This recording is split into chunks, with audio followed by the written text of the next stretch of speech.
Sebelum kita dengarkan firman Tuhan, kita berdoa. Bapa kami dalam surga, Bapa yang kami sembah di dalam Yesus Kristus, pada saat pagi ini kami datang kembali kepadamu, menyerahkan seluruh kehidupan kami, sehingga kami belajar mengerti apa yang menjadi kehendak-Mu atas seluruh kehidupan kami. Karena kami menyadari tanpa Tuhan Yesus, kami tak mampu berbuat suatu apapun. Tetapi bersama dengan Yesus kami mampu mengerjakan perkara-perkara besar. Terima kasih Tuhan, berfirman Engkau, kami sudah siap untuk mendengarkannya. Di dalam nama Yesus Kristus, kami sudah berdoa dan bersyukur. Haleluya. Amin. Tema pada saat pagi ini sangat unik ya. Jadi tema yang sangat unik untuk kita bisa belajar dan memahami dan bisa menjadi pelaku firman Tuhan. Nah, temanya, apakah pendeta perlu diinjili? Tema yang agak aneh tapi nyata ya. Yang penting aneh tapi nyata. Nah, karena Injil ini ia kepada semua orang, bukan hanya kepada orang-orang tertentu. Nah, untuk mendasari firman Tuhan ini, kita lihat dalam Matius pasal 24 ayat 14. Satu ayat saja menjadi pedoman kita belajar pada saat begini. Dan Injil kerajaan ini akan diberitakan di seluruh dunia menjadi kesaksian bagi semua bangsa. Sesudah itu barulah tiba kesudahannya. Dalam bahasa Inggris katakan, and this gospel of the kingdom will be proclaimed throughout the whole world as a testimony to all nations, and then the end will come. Jadi kita ada satu program setiap Senin itu membagi hidup, sharing kehidupan. Nah, kenapa perlunya ini? Karena Tuhan sangat tertarik apa yang kita ceritakan, itu yang kita alami. Apa yang kita alami, itu yang kita ceritakan. Jadi kesaksian hidup bagaimana Tuhan bekerja di dalam hidup kita. Nah, dalam ayat tadi kita baca sama-sama tadi, dalam hadis sebagian, saya bacakan tadi, dan Injil kerajaan ini akan diberitakan di seluruh dunia. Nah, dulu saya berpikir bagaimana untuk sampai seluruh dunia. Jadi melalui medsos, luar biasa ya. Jadi bisa seluruh dunia mendengar berita ini. Siapa yang memberitakannya dan apa isinya? Nah, yang paling penting adalah isi penyampaian berita itu tentang kasih tanpa syarat. Kasih tanpa syarat, di mana Yesus diutus oleh Bapa karena demikianlah Allah mengasihi dunia ini sehingga ia mengaruniakan anak yang tunggal supaya setiap orang percaya kepadanya tidak binasa melainkan beroleh hidup yang kekal. Jadi isi pemberitaannya adalah tentang Yesus. Yesus yang menjadi manusia, Yesus yang mau menyerahkan nyawanya menjadi tebusan bagi banyak orang.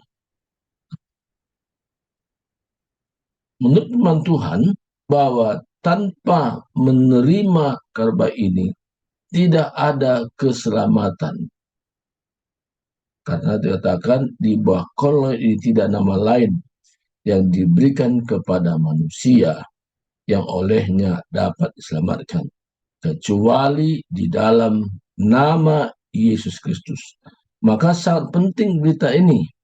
Berita ini paling penting di antara penting. Saudaraku, siapa memberitakannya? Yaitu kita yang sudah mengerti, kita yang sudah memahami bahwa Yesus adalah jalan, kebenaran, dan hidup. Tidak seorang pun sampai kepada Bapa tidak melalui Yesus Kristus. Jelas sekali. Ini adalah ayat yang populer dan bagaimana penerapannya ini yang sangat penting. Nah, saudaraku, bagaimana kita mengetahui bahwa seseorang itu butuh Injil atau tidak? Nah, ada satu pertanyaan yang sangat mendasar. Ketika orang itu ditanyakan, seandainya Anda meninggal dunia hari ini, apakah Anda yakin pasti masuk surga? Yakin pasti masuk surga. Ada keyakinan, karena dalam Tuhan Yesus nggak ada kata mudah-mudahan. Nah, kalau pertanyaan ini disampaikan kepada para pelayan, penginjil, atau sekalipun namanya pendeta sekalipun, kalau dia tidak bisa menjawab dengan benar sesuai dengan acuan firman Tuhan, ini adalah salah satu orang yang perlu kita injili.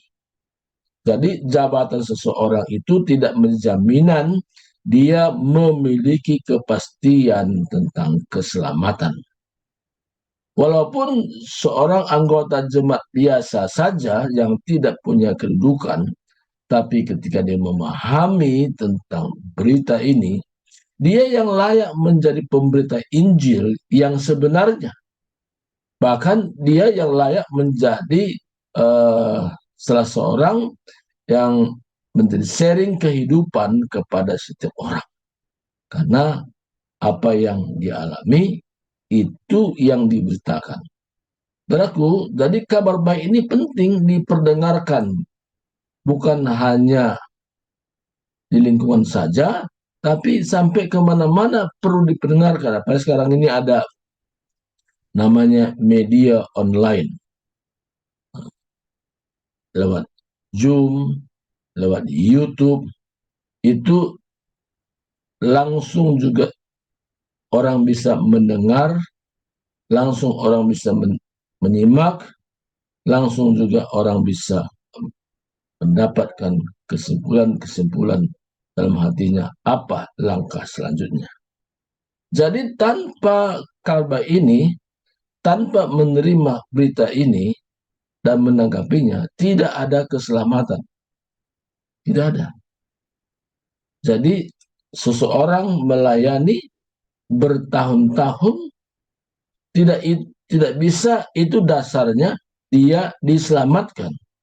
Manusia diselamatkan bukan karena jabatannya, bukan karena sudah lama dia menjadi pelayan Tuhan, tetapi seberapakah dia memahami tentang kabar ini, dia membuka dirinya dan dia berkata, hidupku ini bukan aku lagi yang hidup, tapi Kristus yang hidup di dalamku.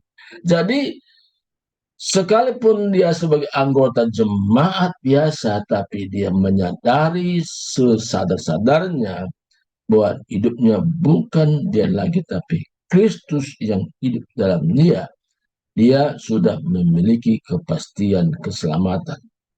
Namun, sekalipun dia seorang penginjil, sebut namanya karena organisasi yang menetapkan, atau pendeta, namun dia tidak pernah mengakui, tidak pernah menyadari bahwa Kristus hidup dalam dirinya dan berkuasa dalam dirinya, sehingga dia mampu untuk melayani kemampuan itu dari Tuhan, dan dia mampu juga untuk menerobos segala bentuk tawaran-tawaran dosa, karena kemampuan itu berasal dari Tuhan, dan dia punya kemampuan luar biasa. Nah, ini jaminan. Kalau dia nggak yakin, dia sekalipun jabatannya tadi sebagai pendeta, penginjil, sebagainya, dia termasuk orang-orang yang perlu diinjili. Kenapa perlu? Karena supaya kabar baik ini sampai ke seluruh dunia, sampai kepada hamba-hamba Tuhan. Karena seorang kadang-kadang diangkat menjadi pendeta, diangkat menjadi penginjil karena sebuah organisasi yang mengangkat. Jadi kalau orang menyadari Tuhan yang menetapkan dia, itu yang orisinil. Maka jangan kaget ya, karena ada pendeta pindah kepercayaan karena organisasi yang mengangkat. Tetapi kalau orang menyadari bahwa Kristus yang sudah memilih dia, karena katakan bukan kamu yang memilih aku, tapi akulah yang memilih kamu dan menetapkan kamu supaya pergi dan menghasilkan buah, dan orang itu sadar tentang Tuhan memilih dia, dia adalah orang yang layak menjadi pemberita Injil, menyampaikan kabar baik pada banyak orang. Nah, jadi hari ini yang sangat penting kita pahami, bukan kedudukan, bukan jabatan, tetapi seberapa pahamkah, seberapa mengertikah, atau kita memiliki iman yang benar bahwa keselamatan itu hanya di dalam Yesus Kristus. Dan ada tindakan-tindakan selanjutnya. Jadi setiap orang yang sudah memahami ini, tentang kabar baik ini, dia sulit untuk dibendung untuk menyaksikan itu. Dia mau menceritakan bagaimana sukacitanya sesudah dia menerima Yesus Kristus secara pribadi. Salah satu bentuk sukacitanya pertama, dia sudah memiliki kepastian. Kapanpun dia meninggal dunia, dia yakin dan pasti dia sudah diselamatkan. Yang kedua, dia punya sukacita ketika orang yang dia bimbing, orang yang dia arahkan, juga memiliki prinsip yang sama. Dia bisa menceritakan imannya kepada orang lain juga. Dan itu menjadi salah satu sukacita bagi orang yang menginjil itu. Sehingga rasanya pingin lagi dan pingin lagi dan pingin lagi memberitakan itu. Karena apa? Ada berkat sukacita yang tidak bisa digantikan dengan uang. Ya, saudara kasih Tuhan. Jadi hari ini jangan kita pernah berpikir kalau sudah pendeta tidak perlu diinjili. Dari jawabannya kita tahu bahwa apakah ada pendeta dan tidaknya itu kalau dia belum yakin. Apa ciri belum yakin? Misalnya, seandainya Anda meninggal dunia hari ini, apakah Anda yakin pasti masuk surga? Ya, kata Alkitab sih begitu. Kalau bilang kata Alkitab, dia belum yakin. Yang kedua, ya mudah-mudahan sih ya kita ke sana sama-sama. Yang ketiga, yaitu kan urusan urusan Tuhan, urusan kita bukan sampai ke sana. Itu juga menjadi satu dasar. Jadi orang yang belum mantap untuk menjawab tentang kepastian keselamatannya, dia yang sangat penting diinjili. Makanya jangan kita berpikir, oh ini Injil orang seberang. Enggak. Tapi untuk lingkungan kita yang ada saat ini pun perlu disampaikan kabar baik ini. Bahkan juga caranya yaitu melalui friendship evangelism. Artinya dengan teman ke teman dan teman ke teman kita punya sahabat, kita punya kenalan atau sahabat dalam komunitas, sahabat dalam ide, sahabat di dalam hobi-hobi dan sebagainya. Kita perlu bersahabat, tapi tujuannya apa? Supaya Injil, kabar baik ini tentang yang hari kita dengar sampai kepada mereka. Nah, ini penting sekali dan diberitakan di seluruh dunia menjadi kesaksian, yaitu menjadi kesaksian. Tapi kalau orang yang punya jabatan tertentu, dia tidak yakin tentang keselamatannya, bukan menjadi kesaksian, tapi menjadi kesangsian. Orang sanksi melihat dia. Kenapa? Dari jabatannya, waduh, kita nggak ragu. Tapi kenapa terjadi perpindahan kepercayaan? Karena hanya sebatas organisasi yang mengangkatnya. Tapi hari ini buat kita kabar baik. Kita yang sudah meyakini bahwa keselamatan kita karena beriman sepenuhnya kepada Yesus, sehingga kita layak menjadi pemberita Injil. Jangan sampai kita berkata, aku ini bukan hamba Tuhan. Hamba Tuhan artinya dia memberitakan perintah-perintah Tuhan. Jadi walaupun sebuah organisasi ya belum mengangkat menjadi seorang penginjil atau pelayan, tapi ketahuilah bahwa kita sudah diangkat oleh Tuhan. Ini penting. Nah,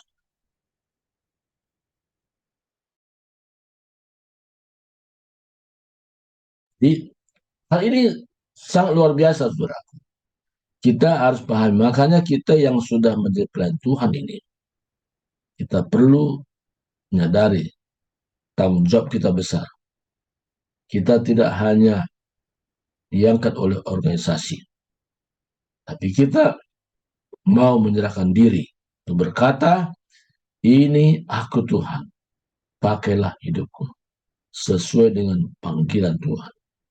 Kalau kita berkata seperti itu, kita adalah salah satu orang yang layak menyampaikan kabar baik kepada siapa saja, kapan saja, di mana saja. Dan kita bisa menyampaikan ini. Karena Tuhan tertarik penyerahan diri kita total kepadanya. Jadi kalau kita punya penyerahan total kepada Tuhan, luar biasa pemakaian Tuhan buat kita yang ada pada saat ini, yang ada di Zoom meeting ini. Kita tampil beda. Maka kita, saudaraku, saya memandangnya kita adalah orang-orang berkualitas. Karena kualitas di sini bukan berbicara tentang kuantitas, tapi kualitas artinya kita diberikan Tuhan kelayakan untuk memberitakan kabar baik ini. Karena yang kita beritakan, apa yang kita alami, menjadi satu kesaksian bagi setiap orang yang mendengarkannya. Inilah firman Tuhan hari ini, kita berdoa. Terima kasih Tuhan, hamba-Mu sudah berhenti menjabarkan tentang berita ini. Tapi kami rindu juga Tuhan, berita ini berkesinambungan, supaya kami semua menjadi pemberita Injil yang handal dan luar biasa. Karena kami menyadari, Tuhanlah yang sudah memilih kami. Tuhanlah yang sudah menetapkan kami. Tuhanlah membuat kami mampu berbuah dan berbuah banyak. Dan banyak jiwa-jiwa bisa mengenal Yesus Kristus melalui hidup kami, melalui kesaksian kami, sehingga Injil kerajaan ini sampai ke seluruh dunia, mulai dari lingkungan di mana kami ada, pertemanan kami, baik di pekerjaan, semua fokus kami adalah Yesus Kristus yang sudah menyerahkan nyawanya menjadi tebusan bagi banyak orang. Terima kasih Tuhan, inilah doa syukur kami pada saat ini. Di dalam nama Yesus Kristus, kami sudah berdoa dan bersyukur. Haleluya. Amin. Amin. Serahkan kembali kepada Tiar. Masih adakah Ibu Tiarkah? Ya, baik. Terima kasih Pak Surbakti untuk firman Tuhan yang sudah disampaikan pagi hari ini di dalam ibadah kita.